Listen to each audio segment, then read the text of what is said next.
ትግራይ ህዝብ ህልውና ለማረጋገጥ የአብይ አህመድን ጄኖሳይዳዊ ያው ዘር ማጥፋት አገዛዝ ማስወገድ ብቸኛ አማራጭ መሆኑ የትግራይ ሰራዊት ከፍተኛ አመራር ያው ገብረ ጻዲቅ ተናግሯል። እናቶች የሚቃወሟቸው ናቸው። ወጣቶች ክልሉን ለቀው ለመውጣት ጥረት የሚያደርጉበት ጊዜ ነው እና ይሄንን ለማሳመን በጣም በርካታ ህዝባዊ ስብሰባዎችን ለማድረግ እንደተገደዱ ነው የምታስተውለው። ቲፒኤልኤፎች ዋናው የክልሉ ፕሬዝዳንት ደብረጽዮን ጀምሮ ሌሎችም የፓርቲው አመራሮች ስለ ጦርነት ነው በቃ ወይም የነጋሪት የጎሰሙ ነው ማለት ይቻላል። ህዝቡና ቲፒኤልኤፍ ሆድና ጀርባ የመሆናቸው ነገር አሁን ወደፊት እየመጣ ነው። ከዚህ አንጻር በአንድነት መመከት አለብን የሚለው ንግግር ከአርሚው ተሻግሮ ህዝቡ ጋር የህዝቡ ልብ ውስጥ ይገባል ወይ? ሲያስመርቁም ዝም ብሎ እንዲቀመጥ ወይም እንትን እንዲል ሳይሆን ወደ ውጊያ ለማስገባት መዘጋጀታቸው ነው የምትመለከተው።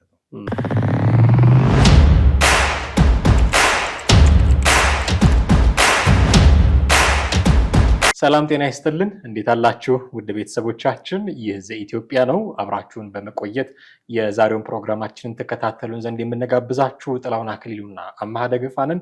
አርሚ 22 የተባለ የትግራይ ክልል ሰራዊት ምረቃ መደረጉን ሰምተናል። በዚህ ምረቃ ላይ የተነሱ አንዳንድ ጉዳዮች አሉ። የዛሬ መወያያ ርዕሰ ጉዳያችን የሚሆነው እሱ ነው። ከባልደረባ የጥላሁን አክሊሉ ጋር በመሆን የምናደርገውን ቆይታ ተከታተሉን ዘንድ የአክብሮት ግብዣችን ነው። ቻናላችንን ስትከታተሉ ሼር፣ ላይክ፣ ሰብስክራይብ ማድረጋችሁን እንዳትዘነጉ፣ ሀሳቦቻችሁንም ደግሞ እየሰጣችሁ እንድትከታተሉ ጋብዘናችኋል። አብራችሁን ቆዩ። እንዴት አለህ ጥላይ? አሎ እግዚአብሔር ይመስገን ሰላም ነኝ። እንዴት ነው? አርሚ 22 የተባለው የትግራይ ክልል ሰራዊት ምረቃ አድርጓል ተብሏል። እንዴት አገኘው? ያው እንግዲህ ቲፒኤልኤፍ ወይም ህዝባዊ ወያኔ ሓርነት ትግራይ ባለፈው ከአንድ ወር ከምናምን አካባቢ ወይም 2 ወር አካባቢ ጊዜያዊ አስተዳደሩን ፕሬዚደንት ሌተናንት ጀነራል ታደሰ ወረደን በኃይል ከስልጣን አስወግዶ ራሱ ከተቆጣጠረ በኋላ የጦርነት ደመናዎች የጦርነት አዝማሚያዎች በትግራይ ክልል በተደጋጋሚ እየተደመጡ እንዳሉ ነው የምንሰማው። ከዛ ክልል በአሁኑ ሰዓት የሚደመጠው በቃ ለጦርነት ዝግጅት እያደረጉ እንደሆነ በሚዋጉ ነው በየሚዲያው የተሰማ ያለው። የእነሱም የጦር አዛዦች ጀነራሎቻቸውም እየተናገሩት ያሉት ይሄን ከዋናው የክልሉ ፕሬዝዳንት ደብረጽዮን ጀምሮ ሌሎችም የፓርቲው አመራሮች ስለ ጦርነት ነው በቃ ወይም የነጋሪት የጎሰሙ ነው ማለት ይቻላል። የጦርነት ነጋሪት እየጎሰሙ ነው። ከዚህ አንጻር እንግዲህ አሁን ብልጽግና ጋር ነው ማለት በዚህ ከመከላከያ ሰራዊት ጋር ጦርነት እንደሚገጠምም በተለያዩ ወገኖችም ያው በተደጋጋሚ እየተደመጠ ነው። አሁን ይሄ በዚህ እንዳለ የአርሚ 22 ሰራዊት አባላት የህዋት አባላት የአርሚ 22 ሰራዊት አባላት እንግዲህ ሁለተኛ ዙር የምረቃ ስነስርዓት አካሂደዋል። ባለፈው በመቀሌ በተካሄደው ስነስርዓት ላይም የነሱ የጦር አዛዦች እና ተለያዩ ታጋዮች ተገኝተዋል። የቀድሞ ታጋዮች። ይህ ሰራዊት የተዘጋጀው እንግዲህ ለጦርነት ነው። አሁን በፊታችን ያው ጦርነት ሊነሳል በሚል ለሚሰጠው የተለያዩ ነገሮች ለዛ ነው ያዘጋጀው። እነሱ እንግዲህ በእነሱ አስተሳሰብ ጦርነቱ ራሳን የመከላከል ራሳቸውን የመጠበቅ ፕሮቴክት የማድረግ እንደሆነ ነው የሚያስቡት። ምክንያቱም የብልጽግና መንግስት ወይም የብልጽግና ሰራዊት ትግራይን እየወረረ ነው ወይም የከቧል በሚል ንግግር ነው ራሳቸውን አሳምነው ማለት እንግዲህ በመሪዎቹ ነው በመሪዎቹ በነ ደብረጽዮን እና በነ ዓለም በነ ፈትለወርቅ እና በሌሎችም የሚነገረውን ንግግር ለትግራይ ህዝብ በየጊዜው ያው ውሸትም ሲተደጋሙ ሲነገር እውነት ይሆናል የሚል አባባል አለ አይደል? ልክ እንደዛ ማለት ነው። ራሳቸውን እንግዲህ እያዘጋጁ ነው ማለት ነው ባጭሩ። ከዚህ በፊትም በዚህ መድረክ ላይ እንደተነጋገር ነው ብሔራዊ ውትድርና ማለት የግዳጅ ወታደራዊ ፈሳ እያካሄዱ የትግራይን ወጣቶች ወደ ማሰልጠኛ በማስገባት ለዚሁ ዓላማ ያዘጋጇቸው እንደሆነ ነው የሚታወቀው። በተለያዩ ቦታዎችም ይሄ ነገር በይፋ ተነግሯል። እንደውም ይሄን በማውገዝ ከሳምንት በፊት 15 ቀን ሊሆነው ነው መሰለኝ በመስቀል አደባባይ የቀድሞ የትግራይ ቲፒኤልኤፍ ታጋዮች የተለያዩ የትግራይ ክልል ፓርቲዎች ተሰባስበው ሰላማዊ ሰልፍ ማድረጋቸው የትግራይ ተወላጆች በተገኙበት ሰላማዊ ሰልፍ መደረጉ ይታወቃል። ሰላማዊ ሰልፉ ጦርነቱን በመቃወም ነው። በቃን ብለው እናቶች ሳይቀሩ በጣም እያለቀሱ የታየበት ሁኔታ ነው የምናውቀው። አሁን ግን ይሄ ሁሉ እንዳለ ሆኖ አርሚ 22 የተባለው እንግዲህ ልዩ ሪፐብሊካን ጋርድ እንደማለት ነው፣ ወይ ለቲፒኤልኤፍ በጣም የሰለጠነ ሰራዊት እንደማለት ነው። ለነሱ ወታደራዊ ማለት የምረቃ ስነ ስርዓት አድርገዋል። በዚህ የምረቃ ስነ ስርዓትም የቀድሞ የህወሓት ቃል አቀባይ ተጋዳላይ ገብረ ጻዲቅ ወይም ገብረ አዴት በቅጽል ስሙ የሚባለው ተገኝቷል እና አጠቃላይ የሰላማዊ ሰልፍ ማለት የምረቃ ስነ ስርዓቱ አርሚ 22 አስመርቀዋል። ሲያስመርቁም ዝም ብሎ እንዲቀመጥ ወይም እንትን እንዲል ሳይሆን ወደ ውጊያ ለማስገባት መዘጋጀታቸው ነው የምትመለከተው።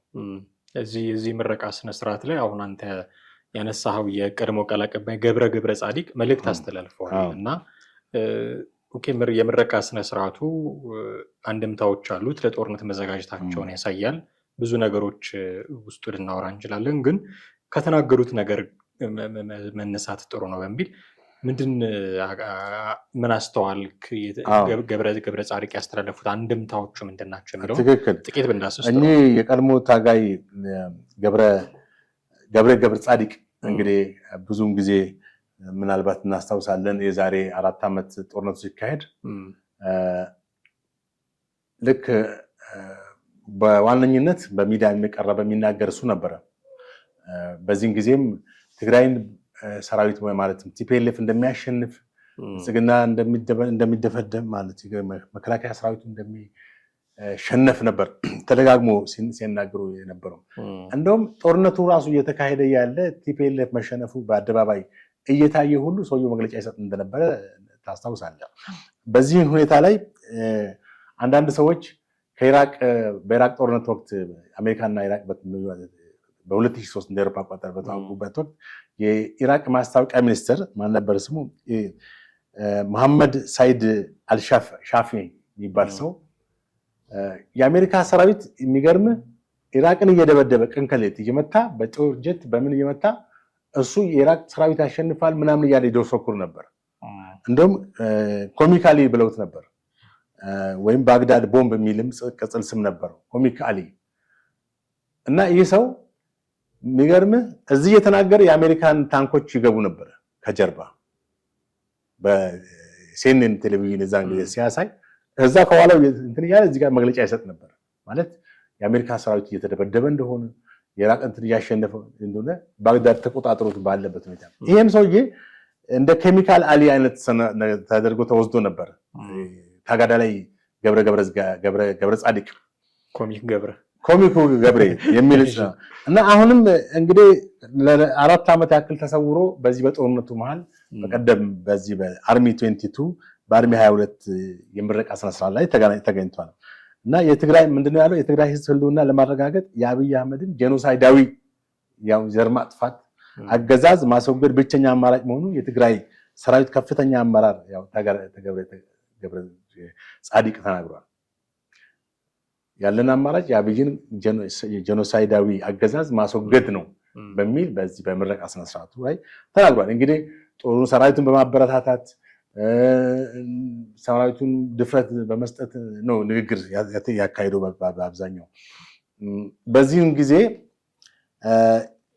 ሰራዊቱም የራሱ አቋም አውጥቷል። ወደ 7 የሚሆኑ ነጥቦችን አቅርቧል። ትግራይን እንዳትከበብ ወይም ትግራይን እንዳትወረር የሚያደርግ 7 ነጥቦችን ተናግሯል። በዛ ምረቃ ስነ ስርዓት ላይም የአርሚ 22 አዛዥ ገብረ እግዚአብሔር የሚባል ደግሞ ሌላ ተገኝቶ እሱም ንግግር አድርጓል። እንደገና ፕሮፌሰር ክንፈ አብርሃም የተባሉት ስም ትግራይ አሁን በዚህ በአደጋ ውስጥ እንደሆነች እና ብቸኛ አማራጭ አሁንም ትግራይን ከመወረር ነፃ እንደማውጣት በቁርጠኝነት መዋጋት እንዳለባቸው ነው። እንግዲህ ባጭሩ ሰራዊቱ ወደ ግንባር የሚገባበትን ፕሮፓጋንዳና ዲስኩር አስተላልፈዋል ማለት ነው። ወይም ለሰራዊቱ ወኔ የሚሆነውን ንግግር አድርገዋል። እነዚህ ነባርና አንጋፋ የሆኑ የቲፒኤልኤፍ ሰዎች እንግዲህ የዚህ የምረቃ ስነስርዓቱ ላይ የቀድሞ ታጋዮች መገኘታቸው እና መልእክት ማስተላለፋቸው ለምሳሌ የጄኖሳይዳዊ አገዛዝን በአንድነት መመከት አለብን የሚል እነ ገብረ ጻዲቅ መልእክት አስተላልፈዋል። ምን ማለት ነው? አሁን በአንድነት መመከት አለብን ማለት ለምሳሌ አሁን አርሚውን ነው አስመርቀው ወደ ግዳጅ ላይ ያሰማሩ ሙከራ ያደረጉ ያሉት፣ ግን ከህዝቡ የደረሰባቸው ያለው ተቃውሞ ደግሞ በግልጽ የሚታወቅ ነው። እንደምታውቀው እናቶች የሚቃወሟቸው ናቸው። ወጣቶች ክልሉን ለቀው ለመውጣት ጥረት የሚያደርጉበት ጊዜ ነው እና ይህንን ለማሳመን በጣም በርካታ ህዝባዊ ስብሰባዎችን ለማድረግ እንደተገደዱ ነው የምታስተውለው ቲፒኤልኤፎች። እና ይሄ ግን በአንድነት መመከት አለብን የሚል መልእክት ከነ ገብረ ጻዲቅ ሲመጣ እሱንም ደግሞ መመከት አለብን የሚሉት ጄኖሳይድ አገዛዝ አለብን ብለው ስላመኑ ነው። ይህን በአንድነት መመከት አለብን የሚለውን ጥሪ ሬዲ ህዝቡ አሁን አንድ ሆነን መመከት አለብን በሚል ይረዳዋል ወይ? ምክንያቱም አሁን እንደ ድሮ አይደለም። ቲፒኤልኤፍ እና ህዝቡ መካከል ሰፊ የሆነ ልዩነት እየተፈጠረ ነው። ሁልጊዜ የሚያመጣባቸው ጦርነት እየሆነ ነው። ሁልጊዜ ውጊያ ነው የሚያመጣባቸው። ሁልጊዜ እንዲህ ተደረጋችሁ የሚል ነው። ራሱን ስልጣን ላይ ካስቀመጠ ከዛ በኋላ የህዝቡ ጉዳይ ብዙም ሲገደው አይደለም የምናስተውለው እና በእነዚያ ሌሎች ነባራዊ ሁኔታዎች የተነሳ ህዝቡና ቲፒኤልኤፍ ሆድና ጀርባ የመሆናቸው ነገር አሁን ወደፊት እየመጣ ነው። ከዚህ አንጻር በአንድነት መመከት አለብን የሚለው ንግግር ከአርሚው ተሻግሮ ህዝቡ ጋር የህዝቡ ልብ ውስጥ ይገባል ወይ የሚል ጥያቄ ስላለ ቲፒኤልኤፍ እንግዲህ አሁን ያለውን ክፍፍል ያውቀዋል፣ የደረሰበት ተቃውሞም ያውቀዋል፣ በህዝብ የመጣበት ያለውን የተቃውሞ ድምፅ ያው በደንብ አስተውሏል። ስለዚህ ይህንን ለማክሸፍ አንደኛ ጄኖሳይድ የሚለውን ቃል ተጠቅሟል። ጄኖሳይድ ማለት የዘር ማጥፋት ነው። የዘር ማጥፋት አንድን ማህበረሰብ ሆን ተብሎ በዓላማ ታቅዶ ታልሞ የሚካሄድ ጥቃት ነው። ያንን ከተቻለ ያንን ማህበረሰብ እስከነጭራሹ ከምድር ማጥፋት ካልተቻለ በቃ የሆነ ማኮላሸት አይነት ነው። በዓለም ላይ እንደዚህ አይነት ነገሮች ተካሂዷል። በኢትዮጵያ ግን በተጨባጭ ይሄ ጄኖሳይድ ተካሂዷል የሚል ነገር እኔ እምነት የለኝም። በአማራም ላይ አሁን በሰሞኑ በአንዳንድ ውጭ ሀገር በኢትዮጵያ በአማራ ላይ ጄኖሳይድ ተካሂዷል በሚል በአንድ መድረክ ላይ በጣም የአማራ ተወላጅ ሲጮሁ ሰምተሃል አይደለም? በተለያዩ ሶሻል ሚዲያ ላይም ተለቆ ታይቷል። እና እኔ በትግራይም ሆነ በአማራ ክልል ላይ ጄኖሳይድ ተካሂዷል የሚል እምነት የለኝም። ጥቃቶች ተካሂዷል፣ ግለሰቦች ላይ፣ ሰዎች ላይ። እዛ ቦታ ላይ የሌላ ሀገር ለምሳሌ የደቡብ ተወላጅም ቢሆን ሊገደል ይችላል። የደቡብ ተወላጅ ስለሆነ ብቻ ሊማር አይችልም። ጋምቤላም ቢሆን ሊገደል ይችላል አማራ ክልል ውስጥ ካለ። ያ ማለት ምንድነው? ጄኖሳይድ አይደለም ማለት ነው። ጄኖሳይድ ቢሆን ኖሮ ግን እነሱን መርጦ የተመረጠ ግሩፕ እሱን ነበር የሚያጠቁት። ትክክል። ስለዚህ ይሄ ጄኖሳይድ ነው የተቀነባበረ። በእርግጥ ቲፒኤልኤፍ በማኒፌስቶ ላይ ያቀረበችው አማራ የትግራይ ጠላት ነው የሚለው የጄኖሳይድ ኮንሰፕት ነው። የጄኖሳይድ ኮንሰፕት ነው። ግን ፐርፐዝሊ ይሄ ነገር በዓላማ ተካሂዷል ወይ? አሁን ልክ በናዚ ጀርመን አይሁዶች ላይ እንዳካሄደው በሩዋንዳ በሁቱና ቱትሲዎች መካከል በተካሄደው ጭፍጨፋ ዘር ማጥፋት ነው። እየተፈለጉ የአናሳዊ እንትኖቹ ሁቲዎቹ እነዛን ሲያጠቁት እንደነበረ ነው የምትመለከተው። ኮድ ተሰጥቷቸው እና ከዚህ አንጻር በኢትዮጵያ ውስጥ የጄኖሳይድ ሁኔታ ተካሂዷል። ምክንያቱም አንደኛ ጄኖሳይድ ሰፊ እንትን ነው የሚያካልለው። የተወሰነ ቦታ የተወሰኑ ሰዎችን ብቻ ገድሎ አይደለም ምትሚሉ። ለምሳሌ በአማራ ህዝቦች ጉዳት ደርሶባቸዋል በማንነታቸው ምናምን ነው እዛ በሄዱበት ቦታ ነው እንጂ በሀገራቸው ተመትቶ እኮ አይደለም የተገደሉት። ይሄ ሰዎችን ሊያነሱ የሚችሉት ቅራኔ ነው በአንድ በኩል የምትመለከተው እንጂ ለምሳሌ ሰው ወደ ራሱ ክልል ስትመጣበት በኢኮኖሚ ስትበልጠው ያለው ሪሶርስ ስትጠቀምበት በአንተ ላይ አግሬሲቭ ሆኖ የምነሳበት ይላል። የራሱን ብሔር ቢሆን እኮ መጥቶ መሬቱን ሲወስድበት ምናምን ከብቶቹን ሁሉ የሚጋራበት ከሆነ ይገላል። ይሄ ማለት ግን ግድያው ልክ ነው ማለት አይደለም። ግድያው ልክ ነው ማለት አይደለም። ጄኖሳይድ የሚለው ቃል ሰፊና በዓላማ የሚካሄድ የአንድን ማህበረሰብ ማንነት ከምድረ ገጽ ለማጥፋት የሚካሄድ ነው። አሁን ከዚህ አንጻር በዚህ በአማራ ክልል ባነው በትግራይ ክልል ላይ አሁን በዚህ አርሚ 22 ምርቃት ላይ እንግዲህ የአርሚ 22 ጦር ስፋቱ ምን ያክል ነው፣ ምን ያክል ክፍለ ጦር ምን ያክል እንትኖችን ይዟል የሚለውን ነገር አይ ዶንት ኖ፣ ግን በጣም ሰፊ የሆነ ሰራዊት እንዳለው ነው የምትመለከተው። አሁን ቲፒኤልኤፍ የደረሰባትን ማለት ተቃውሞና ነቀፌታ ወይም ስለምታቅ ምንድነው ያደረጋለው? አንድነት በአንድነት መነሳት አለብን የሚል መልእክት ማስተላለፍ ጀምረዋል። ልዩነቶች እንዳሉ አውቀዋል። ስለዚህ ልዩነታችንን ትተን የጠላታችን የአብይ መንግስት ነው፣ እሱን ነው ሊወረንና እንደገና ሊያንበረክከን የተዘጋጀ ስለሆነ እሱን ተባብረን እንምታው የሚል ማታለያ ቃል ለትግራይ ያስተላለፈ ነው። አሁን እነዛም እውነት መስሏቸው እንግዲህ ልክ ነው፣ ልንወረር ነው፣ ዳግመኛ ጥቃት ሊደርስብን ነው፣ ተከበናል ምናምን የሚለው ፕሮፓጋንዳ ውስጣቸው ገብቶ በአንድ ዕለት እንዲነሱ ነው መልእክት ያስተላልፈው ይሄ ኬሚካል ቃሊው እና ይሄ ግን ምን ያክል ማለት የህዝብ ምላሽ ምንድነው የሚለውን አይዶን ነው እንግዲህ አሁንም ቅራኔዎች እንዳሉ ነው በትግራይ ውስጥ ያሉት። ሌላው የተናገሩት ፕሮፌሰር ነው እንግዲህ ፕሮፌሰር አዋጊ ፕሮፌሰር እኔ አይቻላቅም ክንፋብራ አንድ ፕሮፌሰር አንድ የተማረ ሰው ጦርነትን መፍትሄ እንደማይሆን ሲያቀርብ የሰላም አማራጮችን መነጋገር ውይይቶችን ምክክሮችን ነው እንግዲህ ፕሮፌሰር ምክንያቱም በሐሳብ የበላይነት ነው የሚያምነው ተብሎ የሚታመነው አይደል አንድ የተማረ ሰው እኚህ ፕሮፌሰር ግን አዋጊ ፕሮፌሰር ነው ያልኳቸው እንደገና ወደ ጦርነት እንዲገቡ ከነዚህ ጀነራሎች ጋር ከነዚህ ማነው የጦር መሪዎች ጋር አብረው ይሄን መልእክት አስተላልፈዋል። የትግራይ ወጣቶች የትግራይ ሰራዊት እንደገና ለውጊያ መዘጋጀት እንዳለበት የአርሚ 22 የመጣበትን የውጭ ጠላት ወራሪ በተባበረክን ማሸነፍ እንዳለበት ነው ያስተላልፉት መልእክት ማለት ነው።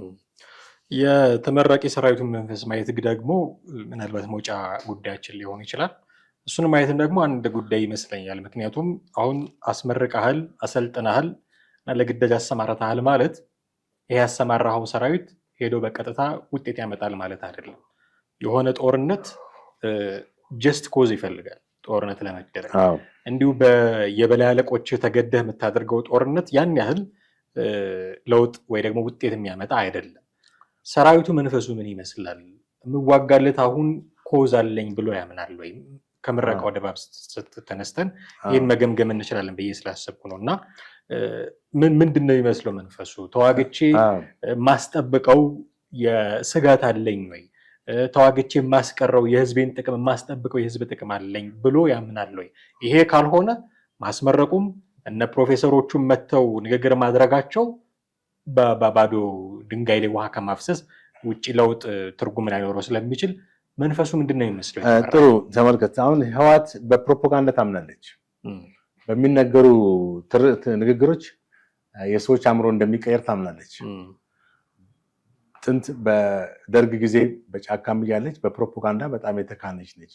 ያላዘችውን ቦታ ይዤዋለሁ፣ ያልማረከችውን ወታደር ማርካለሁ፣ ያላሸነፈችውን የጦር ሰራዊት አሸንፊያለሁ፣ ደምስሻለሁ የሚል የሻዕቢያና የወያኔ በግንባር ላይ ያሉ በጣም አደገኛ የውሸት ፕሮፓጋንዳዎች ነበሩ። በእርግጥ የደርግ ሰራዊት በእነሱ ጥቃት ብቻም ሳይሆን በራሱ ውስጣዊ ችግርም እንደተሸነፈ ነው ማምነው። እንደዛ ነው ማስበው የቀድሞ ሰራዊት ማለት ነው። እና አሁንም ተመሳሳይ ነው የምትመለከተው። ከወራቶች በፊት እኮ ይሄ አርሚ ዛሬ ትናንትና የተመረቀው ሰራዊት እኮ ሰላማዊ ሰልፍ አድርጎ የትግራይ ክልል ርዕሰ መስተዳድሩ ቢሮ ድረስ ሁሉ እኮ በቃ ከባድ ጥያቄ ደሞዝ ስጡን ብሎ ጥያቄ ያቀረበ ኃይል እኮ ነው። አሁን የዚህ ኃይል አካል ነው አሁን የተመረቀው እኮ እና ቅራኔዎች አሉ ማለት ነው። ከባድ ተቃውሞዎች አሉ ማለት ነው። እነዚህን ተቃውሞች ግን ሃንድል ማድረግ ይችላል ወያኔ። ቲፒኤልኤፍን ሃንድል ማድረግ ኤክስፒሪየንስ አለው።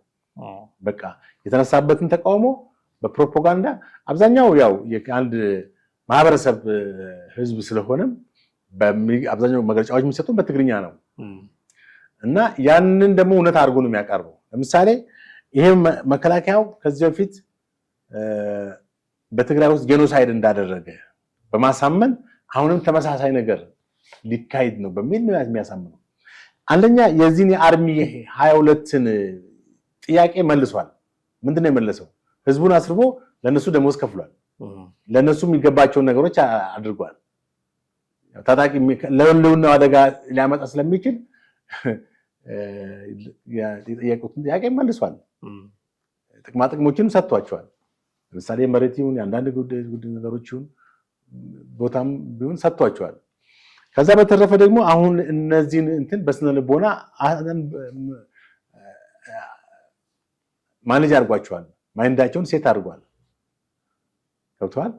ስለዚህ አሁን የዚህ አርሚ እንትን ነገሮችን በእንደክን ገንደ ጋሪ ፈረስ ነው ቲፒኤልኤፍ የተናገረውን ብቻ ነው የሚቀበለው። ከዛ ውጭ ያሉትን ነገሮች እውነት ነው ወይ ይሄ ትክክለኛ ነው ወይ ልንወረር ነው ወይ ተከበናል ወይ የሚሉ ነገሮች ሁሉ አናላይዝ እንዳያደርግ አድርገውታል። አንደኛ የኢኮኖሚ የዚህ የገንዘብ ጥያቄ መልሰውላቸዋል። በሁለተኛ ደረጃ ደግሞ ትግራይ ክልል ከዚህ በፊት ጄኖሳይድ ተካሂዷል፣ አሁንም በድጋሚ ሊካሄድ ነው የሚል እውነት የሚመስል ውሸት አቀናብሮት ነግሯቸዋል። ስለዚህ ሰራዊቱ በወኔና በቁርጠኝነት ተነስቷል ማለት ነው። እንዲነሳ አድርገውታል። ለዚህ ነው በቀደም በጣም በሞራል በአንዳንድ እንትኖች ሶሻል ሚዲያ ላይም ስንመለከት በሞራል እና በወኔ ነበር ሰራዊቱ እንትኑን መርቃቱን ሲያካሂድ ነበረው። በቃ እንግዲህ አስብ ይሄ ሁሉ ወጣት እንደገና ለዳግማዊ ጦርነት ያዘጋጁ እንደገና ያው በባለፈው ጦርነት በሚሊዮን ወደ 1 ሚሊዮን ነው የሚባለው በአንዳንድ ቦታዎች። እሺ ሚሊዮኑ ይቅርና ግማሽ ሚሊዮን እንውሰደው። ግማሽ ሚሊዮን የትግራይ ሰራዊት ተገድሎ አሁን እንደገና ደግሞ ሌላ ግድያ ሌላ ወጣቶች እንደገና ሊያስጨርስ ማለት ነው። ወደ ሞት ሊነዳቸው አዘጋጅቷቸዋል ማለት ነው። በጣም ያሳዝናል። እና እዚህ ጋር ይሄ ተጋዳላይ ገብረ ጻዲቅ እንዳለው መስዋዕትነት እንኳን መክፈል አለባቸው። ዛት ሚስ መስዋዕትነት ማለት ምንድነው? መሰዋት መሞት ማለት ነው። ባጭ ትሞታላችሁ እዚያ እስከ መሞት ድረስ። እንደገና የገብረ እግዚአብሔር የሚባለው የአርሚ 22 አዛዥ ሰማዕታቶች ያልጨረሱትን ገድል መፈጸም አለባቸው። ስለዚህ ወደ ሞት ለመንዳት ወይንም እንዲገደሉ ለማድረግ ነው ስልጠናው የተሰጠው ማለት ነው። በጣም አሳሳቢ ነገር ነው። ስልጠናዎች እንዲህ እየቀጠሉ የሚሄዱ ከሆነ ምንፈራው ጦርነት ከቀን ወደ ቀን እየቀረበ መምጣቱ የሚቀር አይደለም። ግን ሁሉም ነገር በሰላም በውይይት በምክክር ሊፈታ የሚገባው ጉዳይ መሆኑ ሳይነገር የሚታለፍ ነገር አይደለም። እጅግ አድርጌ አመሰግናለሁኝ ጥሌ ስለነበረን ቆይታ። ወደ ቤተሰቦቻችን እናንተም ከኛ ጋር ነበራችሁ ቆይታ እጅግ አድርገን እናመሰግናችኋለን። የዛሬው ፕሮግራማችንን እዚህ ላይ አብቅተናል። ሀሳብ፣ አስተያየት፣ ጥያቄዎቻችሁን በተለመደው መንገድ አድርሱን። ጥላሁን አክሊሉና አማሃ ደገፋ ነበርን። በሚቀጥለው በሌላ ርዕሰ ጉዳይ እንጠብቃችኋለን። ለዛሬው እዚህ ላይ እናበቃለን። ጤና ይስጥልን።